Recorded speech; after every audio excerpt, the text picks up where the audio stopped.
네, 오늘 설교는 저희 장유한 목사님께서 오셔서 이제 설교를 하시는데요. 네, 장유한 목사님에 대해 잠시 소개해 드리자면 이제 유재균 목사님하고 이제 제일평화교회에서 연이 이제 닿으셨고요. 유재균 목사님이 제일평화교회에서 사역을 하실 때 이제 청년부로 계셨고 이제 거기에서 이제 목사님이 되셔서 지금 이제 곧 선교사로 나갈 준비를 하고 계십니다. 네, 대구 서현 교회에서 파송을 받으셔서요. 내년에 일단 미국에서 1년 어학 연수를 받으신 후에 나이지리아로 이제 2023년도에 이제 선교를 실제적으로 이제 들어가신다고 합니다. 선교 한국에서 이제 퍼스펙티브 강사라는 이제 선교 강의를 이제 자격증까지 따셨고요. 저도 이제 이제 에우림 교회에 있을 때 한번 그 선교 강의를 들어본 적이 있는데 정말 강의를 탁월하게 잘하셨던 기억이 납니다. 네, 오늘 우리 목사님께서 말씀을 들으실 때에 우리 성도님들 겸손한 마음으로 하나님의 큰 은혜 받으시는 시간 되시기를 바랍니다. 네, 목사님 나와주셔서 설교해 주시겠습니다.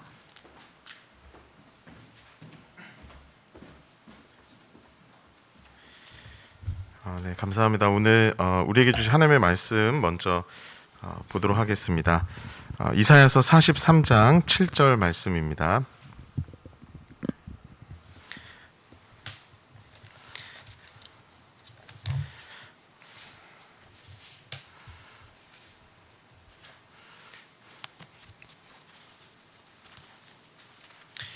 네, 이사야서 43장 7절 한 절 말씀인데요. 우리 다 같이 한번 읽도록 하겠습니다. 함께 읽도록 하겠습니다. 내 이름으로 불려지는 모든 자, 곧 내가 내 영광을 위하여 창조한 자를 오게 하라. 그를 내가 지었고 그를 내가 만들었느니라. 아멘. 저는 오늘 이 본문으로 하나님의 꿈 우리의 비전이라는 그런 제목으로 말씀 잠시 나누도록 하겠습니다. 소개받은 것처럼 저는 이제 류재규 목사님하고 자양동에 있는 서울 자양동에 있는 제일평화교회라는 곳에서 그렇게 신앙생활을 이제 하다가 만나게 되었습니다. 생명의 은인과 같으신데요. 제가 혹시 이호준 목사님도 잘 아시죠? 네, 이호준 목사님도 그 제일평화교회 이제 출신이시고 그 형님이 있어요. 그 형님이 저라고 이제 친구입니다. 그래서 제가 중3 때 이제 저는 불신 가정에서 태어났고요. 중3 때 이호준 목사의 형님 그 집에 놀러 갔다가 그 아침에 주일 아침에 호준 목사님의 형님의 손을 붙잡고 이제 교회를 처음으로 가게 됐습니다. 그러다가 이제 대학도 가고 군대도 가면서 사실 이제 재미로 신앙생활을 하다 보니까 그 이후부터는 이제 신앙생활을 안 했어요, 전혀. 그래서 대학교 시절 또 군대 시절 한 3년 넘게를 방황했었는데요. 2003년도에 그 가을에 하나님이 저를 다시금 불러주시고 회심하는 경험을 하게 하셨는데 그때 이제 청년부를 담당하셨던 목사님이 바로 류재규 목사님이십니다. 그래서 제가 2003년도 9월 달에 다시 교회로 이제 발걸음을 옮기게 되고 그렇게 이제 그 설교를 듣는데 그 로마서 그때 강의를 하실 때였어요. 그래서 이제 처음에 이제 교회를 나오는 순간 찬양을 또 이렇게 드리는 순간 이게 이유 없이 이렇게 눈물이 많이 나더라고요. 근데 이제 말씀을 들으면서 내가 굉장히 큰 죄인이고 용서받을 수 없는 죄인인데 하나님이 이런 나를 위해서 십자가에 대신 죽으셨구나, 예수님이. 그래서 그런 어떤 그 예수님에 대한 그리고 하나님에 대한 또 나 자신에 대한 진리를 말씀을 통해 이제 제가 경험하게 되고 회심하는 경험을 하게 되고요. 그리고 그 다음에 2004년도에 목사님이 성교한국이라는 집회가 있다라는 걸 저에게 알려주셨어요. 왜냐하면 제가 그때 나이가 이제 23살 뭐 그때쯤이어서 뭔가 막 하나님을 위해서 열심히 뭔가를 내 인생을 좀 드리고 싶은 막 그런 열정에 불타했을 때 목사님이 성교한국 집회를 알려주셨고 2004년도 8월에 그 집회에 가서 제가 하나님 나라에 대한 소망을 갖게 됐습니다. 그리고 그 이어서 퍼스펙티브스라는 이제 선교 훈련을 배우게 되면서 제가 왜 하나님이 나를 다시 부르셨는지 그 부르심에 대한 이유를 깨달았고요. 그래서 그때부터 계속 청년 때부터 선교에 대한 비전을 가지고 사실 신학교를 가게 된 것도 목사로서 말씀을 가르치고 제자 삼는 일을 하기 위해서 이제 신학교를 지원을 했고요. 그래서 지금 이 자리까지 오게 되었습니다. 그리고 아까 소개받은 것처럼 저는 12월 5일 날 파송을 받아서 언어 훈련을 1년 하고 그 다음에 이제 나이지리아에서 이제 본격적인 말씀 이제 훈련의 사역을 하러 가게 되었습니다. 그래서 이제 스승 목사님이시고 참 뭐 사실 저도 부목사로 이제 다른 교회 사역을 하니까 궁금해도 이제 와볼 수가 없는데 또 이런 기회를 통해서 이렇게 목사님 교회도 방문하게 되고 또 여러분들도 만날 수 있게 되어서 진심으로 목사님께도 감사하고 여러분들께도 감사드립니다. 또 우리를 또 주 안에서 거룩한 뜻에 의해서 만나게 하신 하나님께도 감사를 드립니다. 저는 오늘 이사야서 43장 7절의 본문으로 또 여러 성경의 본문들을 함께 찾아가면서 하나의 주제에 대해서 여러분들과 말씀을 나누려고 합니다. 그 주제는 바로 예배입니다. 특별히 최고의 예배는 무엇일까? 최고의 예배는 어떤 예배일까라는 그런 주제를 우리가 오늘 한번 생각해 볼 수 있는 시간이 되었으면 좋겠습니다. 최고의 예배라는 표현이 어떤 의미냐면 어떤 예배를 드려야 하나님이 가장 기뻐하시고 하나님의 영광에 합당한 예배가 될까라는 그 의미입니다. 우리가 드리는 그 어떤 모든 예배 중에서 어떤 예배를 우리가 드릴 때 하나님이 가장 기뻐하실 뿐 아니라 그분이 가지고 계신 영광에 가장 부합하고 합당한 예배가 될 수 있을까? 그거에 대한 어떤 내용을 한번 살펴보기를 원하는데요. 특별히 그 예배에 대한 주제를 저는 오늘 성교라는 관점으로 여러분들과 함께 말씀을 나누고 싶습니다. 먼저 시 한 편 제가 읽어드리려고 하는데요. 그 나짐 히크메트의 진정한 여행이라는 시의 일부분입니다. 한번 들어보시죠. 가장 훌륭한 시는 아직 쓰여지지 않았다. 가장 아름다운 노래는 아직 불려지지 않았다. 최고의 날들은 아직 살지 않는 날들. 가장 넓은 바다는 아직 항해되지 않았고 가장 먼 여행은 아직 끝나지 않았다. 불멸의 춤은 아직 추어지지 않았으며 가장 빛나는 별은 아직 발견되지 않은 별. 이 시를요, 제가 이제 그 아까 예배라는 주제를 말씀드렸잖아요. 제가 이제 이 시를 약간 좀 바꿔봤습니다. 한번 또 들어보시죠. 가장 최고의 예배는 아직 드려지지 않았다. 가장 높은 영광은 아직 올려드리지 않았다. 최고의 예배는 하나님이 가장 크게 기뻐하시는 예배. 하나님의 기쁨은 아직 만족되지 않았고 가장 아름다운 찬양과 환희는 아직 불려지지 않았다.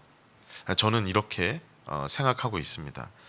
여러분은 최고의 예배, 뭐 가장 하나님이 기뻐하시는 영광에 합당한 예배가 어떤 예배라고 생각하세요?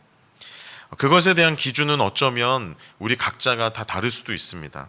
여기 계신 분들 중에 어떤 분은 가장 그런 예배라면 예배의 순서가 매끄럽고 뭐 어떤 하나의 흠도 없이 자연스럽게 드려져야 되겠죠. 또 어떤 분은 그 성가의 찬양이 아름답고 정말 그 감격스러워야 되겠죠. 어떤 분은 설교의 은혜가 있어야 되겠죠. 여러분 그렇게 생각을 혹시 하십니까? 그런 우리 죄송하지만 우리가 생각하는 이런 일반적인 기준과 잣대는 모두 틀린 겁니다. 제가 다른 거라고 말하지 않고 틀린 거라고 얘기했습니다. 그 의미는 무엇이냐면 어떤 예배가 가장 영광스러운 예배일까? 그 기준은 우리 인간이 만들어내는 것이 아니라 하나님이 우리에게 주시는 것이라는 것이죠. 하나님의 기준이 있는 것이지 인간이 세운 기준이 하나님께 올려드리는 게 아니라는 겁니다. 우리가 구약시대의 성막과 제사 제도를 살펴보면 금방 이해를 할 수 있는데 구약시대에는 하나님이 그 성막의 크기, 그 성막을 만드는 재질, 재료, 그 다음에 디자인, 색감까지 모든 것들을 하나님이 다 정해주셨습니다. 그렇죠? 여러분 왜 그렇게 하셨습니까? 하나님이 예배를 어떻게 하라고 명하시는 그 주체가 되신다라는 것을 보여주는 것이죠. 여러분 그러므로 예배에 대한 기준은 하나님이 정하시는 것이지 우리가 정하는 게 아닙니다. 예배라는 것을 만드신 분도 하나님이시고 예배를 받으시는 분도 하나님이시기에 우리를 예배를 드리도록 요청하시는 분도 하나님이시고 우리가 예배 드릴 수 있도록 이 자리에 불러주신 분도 하나님이시기 때문에 모든 것은 다 하나님의 기준에 의한 것이 되어야 한다라는 것입니다. 여러분, 그런 관점으로 오늘 본문 말씀 한번 보시죠. 이사야서 43장 7절의 말씀. 내 이름으로 불려지는 모든 자 곧 내가 내 영광을 위하여 창조한 자를 오게 하라. 그를 내가 지었고 그를 내가 만들었느니라. 저는 오늘 여기에 하나님이 생각하시는 예배의 기준이 있다라고 생각합니다. 하나님은 예배를 어떻게 생각하시나? 하나님은 예배를 어떤 것이 진정한 예배라고 생각하시는지 저는 그 기준이, 하나님의 기준이 이 말씀에 있다라고 생각합니다. 하나님의 이름과 그분의 권위와 영광에 합당한 예배를 드리려면 적어도 이 정도가 되어야 된다는 것이죠. 그 내용이 무엇입니까? 모든 창조된 피조물이 하나님께 영광을 돌릴 수 있을 때 그때서야 비로소 하나님이 받으시는 예배가 된다라는 거예요. 여기에서 강조점은 모든 창조된 자입니다. 하나님은요, 하나님을 찬양하며 영광 돌리는 존재로 인간을 창조하셨습니다. 그것이 하나님의 인간 창조의 목적이고 인간에게는 존재의 목적입니다. 종교개혁을 통해서 오랜 기간 동안 중세 암흑시대에 있었던 교회가 종교개혁을 통해서 새롭게 말씀으로 돌아가자는 운동을 일으켰습니다. 그리고 그 모든 종교개혁의 신앙의 요체를 담아서 소요리 문답을 만들었는데 그 소요리 문답의 제1문답이 무엇입니까? 인간의 제일되는 목적은 무엇인가? 하나님을 영화롭게 하고 그를 영원토록 즐거워하는 것이다라고 얘기했습니다. 그 말은 인간이 그런 존재로 살아가야 한다는 것이고 하나님이 그걸 원하신다라는 것을 명제하는 것이죠. 여러분, 성경은 이 소유리 문답뿐 아니라 사실 우리가 구약 성경부터 신약 마지막 요한계시록까지 전체 성경을 살펴보면 그 이야기가 수도 없이 기록되어 있습니다. 우리가 하나님의 피조물이기에 하나님을 예배하는 예배적인 존재가 되어야 된다는 사실을 성경이 끊임없이 말씀하고 있다는 것이죠. 요한계시록 4장 11절에도 이런 말씀이 기록되어 있습니다. 우리 주 하나님이여 영광과 존귀와 능력을 받으시는 것이 합당하오니 주께서 만물을 지으신지라. 만물이 주의 뜻대로 있었고 또 지으심을 받았느니라. 요한계시록 성경이 말씀하는 그 의미가 무엇입니까? 하나님이 모든 것을 만드셨기 때문에 그 모든 것들은 하나님을 위해 존재해야 되고 하나님께 영광을 돌려야 된다는 것이 성경의 선언인 것입니다. 여러분, 하나님이 인간을 창조하신 목적은 그들로부터 영광을 받으시기 위함이라고 제가 끊임없이 말씀드리고 있습니다. 여러분, 그런데 이 목적의 성취가 왜 그토록 중요할까요? 왜 하나님은 왜 모든 그 창조된 피조물로부터 예배 받으시기를 원하시고 계실까요? 하나님의 어떤 영광이 부족하고 또 하나님이 어떤 무슨 왕자병에 걸린 어떤 그런 존재처럼 그렇게 하지 않으면 못 견뎌하는 그런 것 때문일까요? 여러분, 왜 그럴까요? 그 이유가 어디에 있을까요? 여러분, 그 이유는 하나님의 성품에 있는 것입니다. 여러분, 한번 생각해 보십시오. 하나님이 하나님의 영광을 위한 그 창조의 영광을 위한 존재들로 삼으시는 목적으로 이 모든 걸 만드셨어요. 그런데 이 모든 게 하나님께 영광을 돌리지 못해요. 여러분, 그렇다면 어디에 가장 큰 문제가 생기겠습니까? 하나님의 성품에 문제가 생기는 것입니다. 하나님은 실패자구나. 하나님은 하나님의 뜻과 계획대로 할 수 없는 분이구나. 하나님의 영광과 하나님의 권위가 피조물처럼 낮아지는 겁니다. 우리가 그렇죠. 우리는 무언가를 할 때 할 수도 있고 못할 수도 있습니다. 그게 인간의 어떤 존재의 역량입니다. 그게 우리의 권위죠. 우리의 영광의 수준입니다. 모든 것을 할 수 없는 전지전능한 존재가 아니라는 거죠. 그러나 우리가 하나님을 찬양하고 하나님을 높이는 이유는 하나님이 전지전능한 분이시기 때문입니다.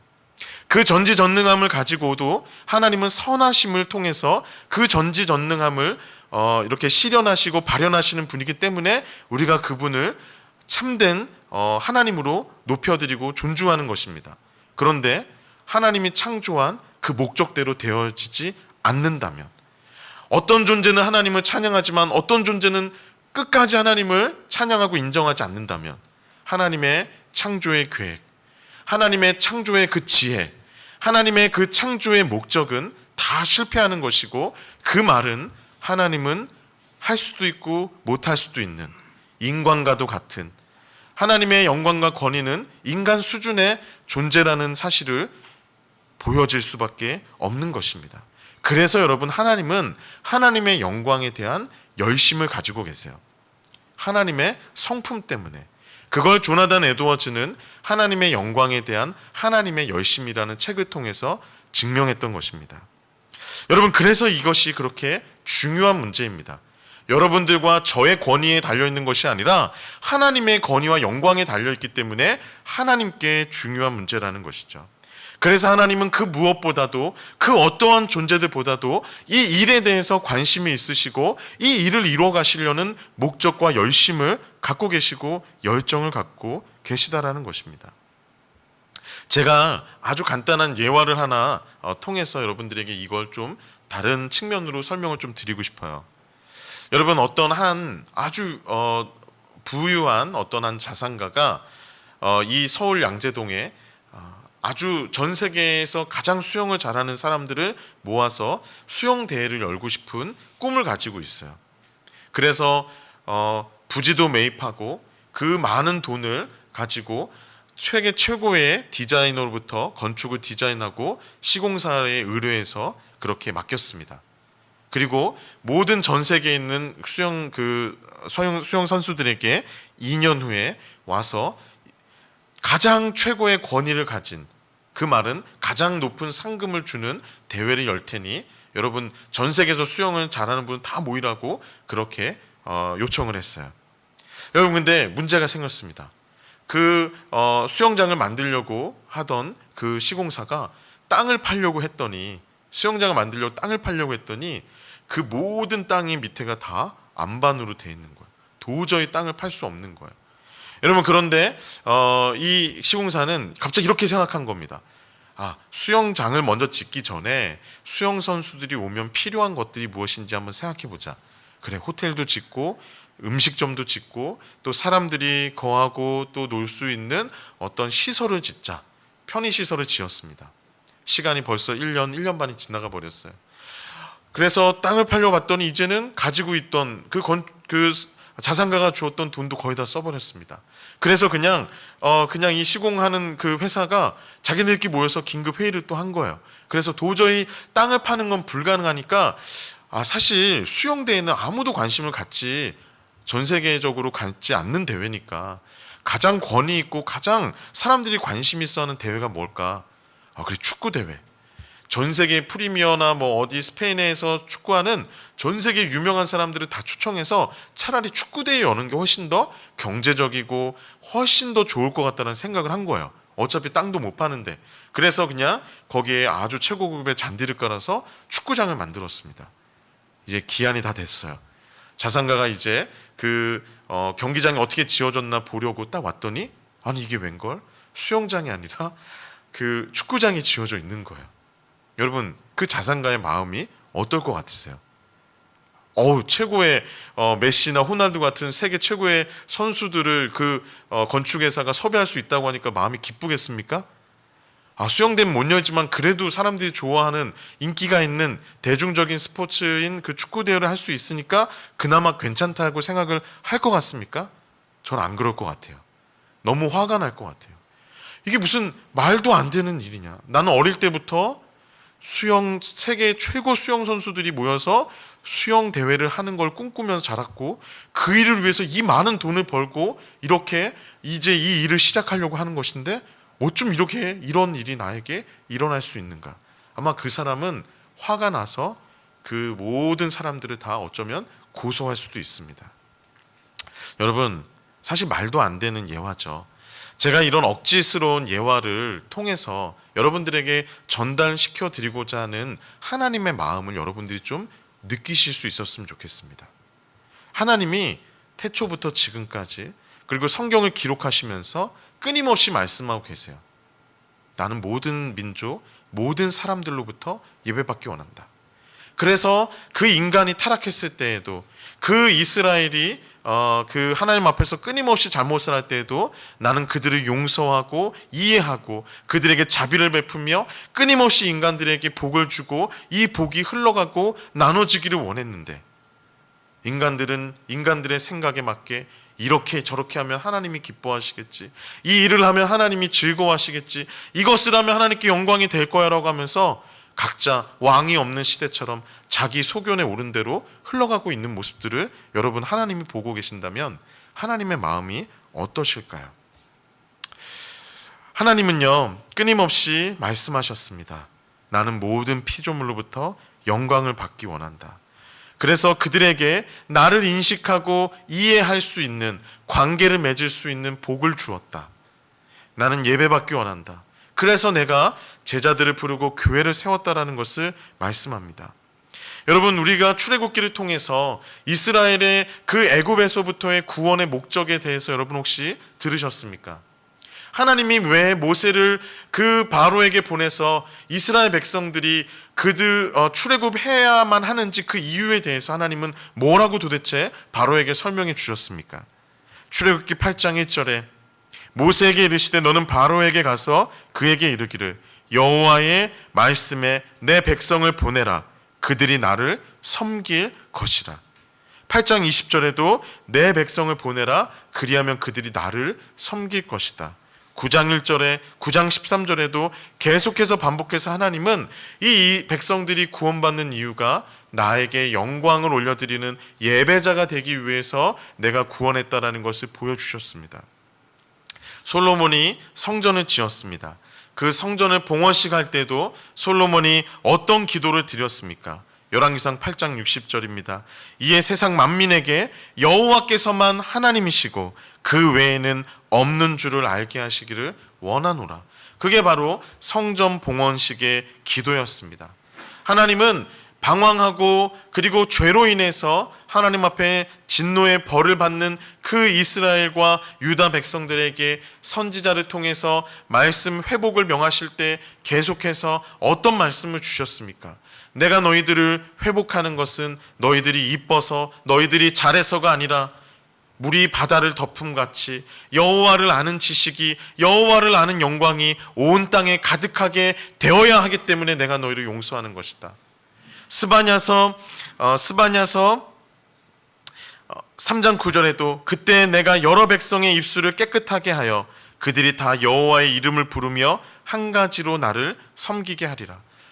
말라기서 1장 11절에도 만군의 여호와가 이르노라. 해 뜨는 곳에서부터 해 지는 곳까지의 이방 민족 중에서 내 이름이 크게 될 것이라. 각처에서 내 이름을 위하여 분향하며 깨끗한 제물을 드리리니 이는 내 이름이 이방 민족 중에서 크게 될 것임이라. 하나님이 끊임없이 말씀하셨다라는 거예요. 여러분, 성경 마지막 요한계시록, 아까도 우리가 요한계시록 말씀을 살펴보았지만 요한계시록에도 마지막에 이렇게 기록되고 있습니다. 15장 3절부터 4절 말씀에 주 하나님 곧 전능하신 이시여 하시는 일이 크고 놀라우시도다. 만국의 왕이시며 주의 길이 의롭고 참되시도다. 누가 주의 이름을 두려워하지 아니하며 영화롭게 하지 아니하리까? 오직 주만 거룩하시니이다. 주의 의로우신 일이 나타났음에 만국이 와서 주께 경배하리라. 여러분, 그 소망을 요한계시록이 우리에게 주고 있는 것입니다. 사랑하는 우리 같이 걷는 교회 성도 여러분, 제가 성경을 더 읽어드리지 않아도 성숙한 여러분들이라면 이해를 하실 거라 생각합니다. 여러분이 성경을 펴면서 곳곳에 하나님의 마음을 한번 읽어보십시오. 여러분, 이 한국교회의 가장 큰 문제가 무엇입니까? 거룩하지 못하고 죄를 짓고, 여러분 그런 것보다 더 큰 죄는 하나님의 마음을 전혀 이해하려고 알려고 하는 그런 마음이 없다라는 겁니다. 여러분은 하나님의 마음, 이런 하나님의 창조 때부터 가지고 계신 이 하나님의 마음을 여러분 얼마나 이해하고 있습니까? 얼마나 그 마음 때문에 여러분의 삶이 그 마음의 영향력을 받으셨습니까? 여러분, 이 마음을요 이해하지 못한다면 죄송하지만 하나님의 백성으로, 하나님의 자녀로, 하나님의 제자라는 이름에 어울리지 않으실 겁니다. 여러분, 우리가 관계를 맺고 있다, 우리가 어떤 사람과 아주 소중한 관계다라는 것은 그 사람의 마음을 얼만큼 알고 있고 이해하느냐라는 것은 여러분과 저는 알고 있습니다. 제가 우리 아내를 여러분보다 더 알기 때문에 더 친밀한 관계라고 사람들이 여겨주는 겁니다. 여러분, 저는 여러분을 모르지만 담임 목사님, 여러분의 담임 목사님, 유재기 목사님 여러분을 아시기 때문에 그분과 여러분의 관계가 있는 겁니다. 저하고는 또 다른 것이죠. 여러분, 왜 그렇습니까? 같은 목사고 예를 들어 집사님인데 왜 누구는 더 특별하고 누구는 더 특별하지 못한 관계입니까? 그만큼 그 사람의 마음을 알고 있기 때문입니다. 그 사람이 어떤 걸로 괴로워하는지, 어떤 걸로 힘들어하는지, 무엇을 지금 기도하고 있는지, 무엇을 알고 있는지, 여러분, 그게 관계의 핵심입니다. 하나님하고 여러분의 관계는 어떠세요? 하나님이 끊임없이 이렇게 말씀하시는 이 마음을 여러분들 전혀 이해하지 못한다면 어쩌면 하나님의 마음을 한 번도 이해하려고 시도하지 않았던 거일 수도 있습니다. 사랑하는 우리 성도 여러분, 여러분 이 마음을 이해하실 수 있었으면 좋겠습니다. 제가 20년의 짧은 신앙생활을 통해서 제가 많은 책을 읽고 신학을 배우고 훈련을 받고 또 많은 분들과 대화를 통해 또 성경을 읽어가는 것을 통해서 제가 깨달은 것은 이것입니다. 하나님은 이 열정을 포기치 않으시고 끝까지 어떤 존재보다도 크게 가지고 계시고 반드시 이루실 분이라는 사실입니다.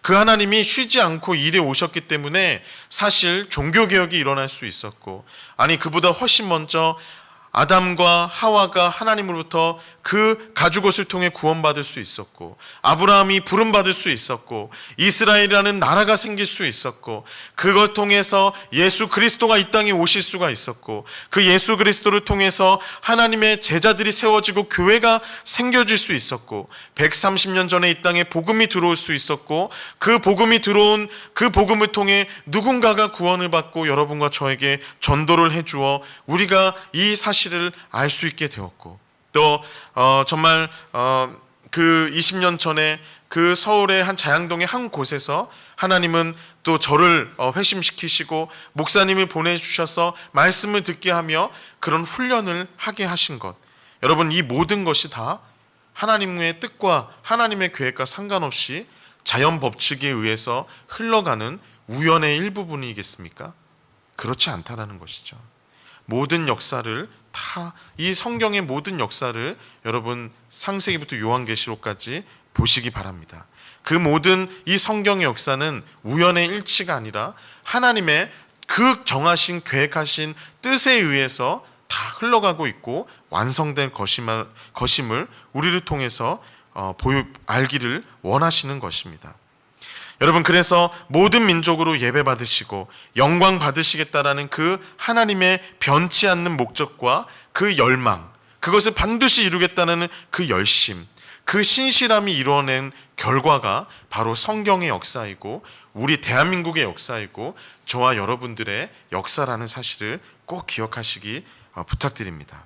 여러분, 그래서 제가 목사님에게 그 주일 나눔을 하실 때 자료를 만들 때 존 파이퍼 목사님의 글을 보내드렸어요. 제가 지금도 한번 읽어드리려고 하는데, 그럼 아까 제가 말씀드린 하나님께 영광이 되는 가장 최고의 예배와 선교라는 건 도대체 어떤 관계가 있을까?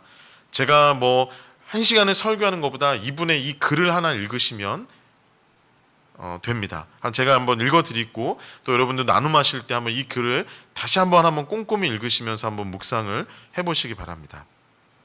존 파이퍼 목사님이 열방을 향해 가라라는 책에서 이렇게 말씀하셨습니다. 교회의 궁극적인 목표는 선교가 아니라 예배이다.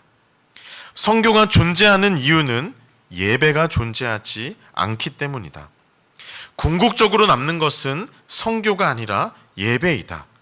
왜냐하면 궁극적으로 중요한 것은 사람이 아니라 하나님이시기 때문이다. 이 세대가 끝나고 헤아릴 수 없이 많은 구속받은 무리가 하나님의 보좌 앞에 엎드릴 때 선교는 더 이상 존재하지 않을 것이다. 선교는 잠깐 동안 필요하지만 예배는 영원히 남는다. 선교의 목표는 민족들이 하나님의 위대하심을 기뻐하는 것이다. 여러분, 그래서 선교를 제가 말씀드리는 것입니다. 선교는 그래서 여러분 하나님을 위한 것입니다. 하나님의 그 목적을 이루기 위한 것입니다. 여러분, 제가 선교사라서 이 일이 중요하다라고 말씀드린 게 아니라 제가 이 일이 중요하기 때문에 선교사가 된 것입니다. 선교는 그 하나님의 궁극적인 예배, 완성된 예배를 드릴 수 있는 가장 확실한 최선의 방법이라고 제가 필요한 방법이라고 생각하고 믿고 깨달았기 때문입니다. 여러분, 한번 단순하게 생각해 보십시오.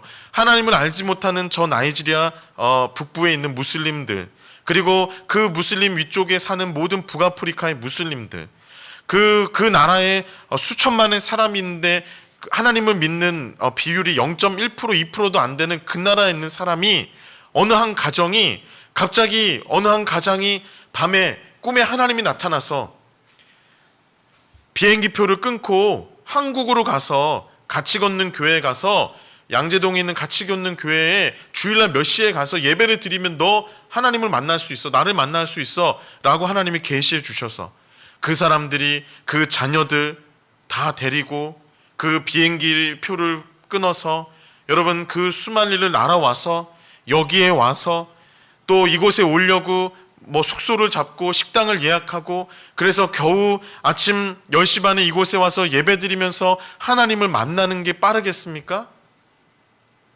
아니면 어떤 헌신된 사람이 그곳에 가서 하나님의 말씀을 그들에게 전해주며 그들에게 알려줘서 그 한 사람이 변화되고 그 사람이 자기의 말과 언어로 자기의 친구들에게, 지인들에게, 자기의 가족들에게 전하는 것이 더 빠르고 효과적이겠습니까? 이건 어린아이가 생각해봐도 당연히 후자가 훨씬 더 효과적이고 빠른 것이죠. 그래서 가려고 하는 것입니다. 여러분, 그래서 예수님도 가라라고 말씀하신 것입니다. 마태복음 28장 18절부터 20절까지 이렇게 말씀하고 있습니다. 예수께서 나와 말씀하여 이르시되 하늘과 땅에 있는 모든 권세를 내게 주셨으니 그러므로 너희는 가서 모든 족속으로 제자를 삼아 하나님 아버지의 내가 너희에게 분부한 모든 것을 가르쳐 지키게 하라. 볼지어다 내가 세상 끝날까지 너희와 항상 함께 있을 것이라. 사도행전 1장 8절에도 그래서 예수님 이렇게 말씀하셨죠. 오직 너희에게 성령이 임하시면 너희가 예루살렘과 온 유대와 사마리아와 땅끝까지 이르러 가서 복음을 전할 것이다. 예수님이 왜 그런 말을 남기셨을까요? 예수님도 초등학생이 아니신 이상 아시는 것이죠. 그것이 하나님의 계획이라는 것도 아실 뿐 아니라 이것이 훨씬 더 효과적이고 빠른 방법이라는 사실을 아시는 겁니다. 이것이 더 궁극적으로 하나님의 방법이라는 것을 아시기 때문에 우리로 하여금 가라라고 말씀하셨던 것입니다. 그래서 가지 않으면 아무런 일도 일어나지 않는 겁니다. 그래서 가라는 명령에 순종하는 것이 중요합니다. 여러분, 제가 나이지리아에 가려는 것은 제 꿈을 이루기 위해서가 아닙니다. 2004년도에 제가 하나님을 위해서 열심히 살고 싶었는데 그때 저에게 선교라는 걸 하나님 나라라는 걸 알게 해주셔서 내가 젊었을 때 서원했으니 그 꿈을 이루기 위해서 제가 가는 게 아닙니다. 저는 이 하나님의 꿈이 이루어지기를 원하기 때문에 가는 겁니다. 제 꿈이 아니라 하나님의 꿈이 이루어지길 원하기 때문에 가는 겁니다. 저의 어릴 적 꿈은 그냥 만화 가게 주인이 되거나 그냥 매일마다 놀이터에서 노는 게 저의 어릴 적 꿈이었어요. 여러분 그런 꿈을 이루기 위해서 가는 게 아니라는 것을 저와 여러분들이 알았으면 좋겠습니다. 저를 그 하나님의 예배 받으시는 모든 민족으로부터 예배 받으시기 원하는 그 목적 중에 특별히 어느 한 사람들, 거기에 참여해야 될 어떤 사람들 중에 어떤 작은 어떤 한 무리를 저를 통해서 복음을 들을 수 있도록 하나님이 저를 그곳에 보내신다라는 사실을 제가 깨달았고, 또 그것에 동의하고 그것이 그렇게 되는 것이 하나님의 영광을 이루는 데 있어서 필요하다라는 사실을 제가 알고 이해했기 때문에, 그래서 저는 그 땅을 위해서 가려고 하는 것입니다. 그러므로 여러분도 가라라는 명령에 순종해야 됩니다. 여러분, 이 가라라는 명령은요, 선교사만 순종하는 게 아니라 여러분들도 다 순종하셔야 될 명령이에요. 이 명령을 제자 중에 베드로에게만 주신 게 아니잖아요. 이 명령을 모든 제자들에게, 모든 교회의 그 사람들에게 다 주신 것입니다. 그러므로 가라라는 명령에 다 순종해야 돼요. 그런데 우리가 그 가는 방향이나 그 가는 위치가 다른 거예요. 저는 그 구체적인 땅으로 가는 거지만, 여러분, 이 한국교회에 있는 성도들은 그 가라라는 명령에 순종해서 기도의 자리로 가는 거예요. 그 일을 물질로 돕기 위해서 사업의 자리로 가시는 것이고, 여러분의 삶의 터전의 자리로 가시는 거예요. 그러나 중요한 것은 모든 그리스도인들이 가라라는 명령에 순종하는 거예요. 그래서 이 일을 함께 이뤄나가는 것입니다. 그래서 하나님은 우리가 동역하고 협력해서 함께 하나가 되어서 이 일을 이루시길 원해요. 어떤 한 사람만 이 일에 순종하는 거라면 예수님이 구체적으로 아마 교회에 주시지 않고 베드로야 너는 가서라고 하셨을 거예요. 그러나 베드로에게 한 사람에게 주신 것이 아니라 우리 모든 교회에게 주신 것은, 하나님이 가라라는 명령에 순종만 한다면 우리에게 어떤 사람은 어떤 역할을 할지를 다 보이시고 알리실 것이라는 사실입니다. 여러분, 그러므로 부탁드리겠습니다. 여러분이 무엇이든 좋습니다. 가라라는 그 명령, 그리고 그 명령에 순종하신다면 아마 전 세계 5대 6대주에 선교하는 분 너무나 많습니다. 그리고 선교해야 될 곳도 너무나 많습니다. 그런데 우리의 시간은 제한적이고 우리의 물질은 한계가 있고 우리의 기도의 시간 한계가 있습니다. 저도 선교사가 되어서 정말 하나님의 영광을 위해서 그 전 세계에 있는 모든 사람들이 다 복음을 들었으면 좋겠지만, 제가 제 육신을 가지고 갈 수 있는 나라, 할 수 있는 일은 한정적인 것처럼 여러분 그 일에 집중했으면 좋겠습니다. 여러분, 그래서 여러분과 저를 하나님이 만나게 해주셨다고 저는 생각합니다. 모든 사람들에게 이 모든 것은 하나님의 계획이 있기 때문에 우리가 그 모든 전 세계를 다 할 수 없기 때문에 집중할 수 있는 곳을 서로에게 허락하셨다라고 저는 생각합니다. 여러분, 예수님의 방법이 바로 그것이었죠.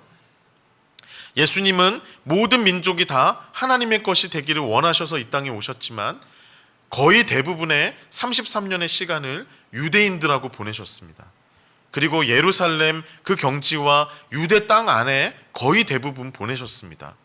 그러면 예수님은 모순되지 않습니까? 예수님의 목적, 또 예수님은 하나님의 그 원대한 위대한 뜻을 이루기 위해서 이 땅에 오셨는데 왜 예수님은 스페인에 가려고, 서바나에 가려고 노력하지 않았을까? 왜 아프리카에 가려고 노력하지 않았을까? 왜 예수님은 대한민국에 오려고 노력하시지 않고 왜 유대 땅에만 33년을 머무셨을까? 하나님이 예수님에게 보내신 그 가라라는 명령이 유대인들이었기 때문입니다. 그들에게 가서 그 시작되는 그 교회, 지구상에 존재하게 될 그 교회의 원형인 제자 공동체를 만드는 일을 하나님이 맡기셨기 때문에 예수님은 그 가라라는 명령에 순종해서 유대 땅 안에서 그 일에 집중하셨던 것입니다. 그리고 모든 사람이 복을 받고 하나님의 영광을 위한 예배자가 될 수 있는 구원을 이루시기 위해서 십자가의 삶에 집중하셨던 것입니다. 여러분, 그래서 이걸 선교적인 학적인 그런 어떤 개념으로는 소수의 집중함이라고 얘기합니다. 전략적 선택이라고 얘기합니다. 하나님께서 그 원대한 비전을 이루기 위해서 예수님께도 특정한 하나의 몇 가지의 일을 맡기셨듯이 우리에게도 역시 그렇다라는 것이죠. 여러분, 그러므로 예수님이 대한민국에 가시지 않고 유대 땅에 오신 것처럼 여러분, 우리 역시도 마찬가지라고 생각합니다. 저는 그래서 저의 삶을 평생을 통해서 나이지리아라는 곳에 집중하려고 합니다. 그곳에서 있는 북쪽에 있는 무슬림들에게 현지인 교회가 개척될 수 있도록 현지인 목회자들, 특별히 그 중에서도 선교적인 마인드, 이런 하나님 나라의 복음에 대한 그 영광에 대한 예배에 대한 꿈을 꾸며 그 북쪽에 있는 무슬림 마을들이 다 예배자가 될 수 있도록 비전을 가진 현지인 목회자들을 훈련시켜서 현지인 교회를 세우는 것이 저의 사역이고 저의 꿈이고 비전입니다. 여러분, 제가 집중해야 될 사명이고 제가 순종해야 될 곳이라는 것을 제가 지금 믿고 가는 것입니다. 여러분들도 하나님이 여러분이 이 원대한 비전 안에 참여하신다면 하나님이 여러분들에게도 어느 곳으로 가야 될지 보여주실 것입니다. 그곳에 함께 우리가 협력하여 순종하고 그 일을 집중한다면 하나님은, 그 위대한 계획을 가지신 하나님은 우리들의 협력을 통해, 우리들의 그 전략적인 집중의 헌신을 통해 하나님의 일을 하나씩 하나씩 이뤄 가셔서 이 결국에는 모든 민족이 다 하나님의 예배자가 되어 하나님께 영광 올려드리는 그 일을 이루실 것입니다. 여러분, 그래서 마지막으로 이 말씀만 읽어드리고 마치겠습니다. 이 말씀은 한번 우리가 찾아봤으면 좋겠는데요, 바로 요한계시록 7장 9절부터 10절, 하나님의 꿈, 우리의 비전이 되어야 될 말씀을 한번 읽고 같이 읽고 마치도록 하겠습니다.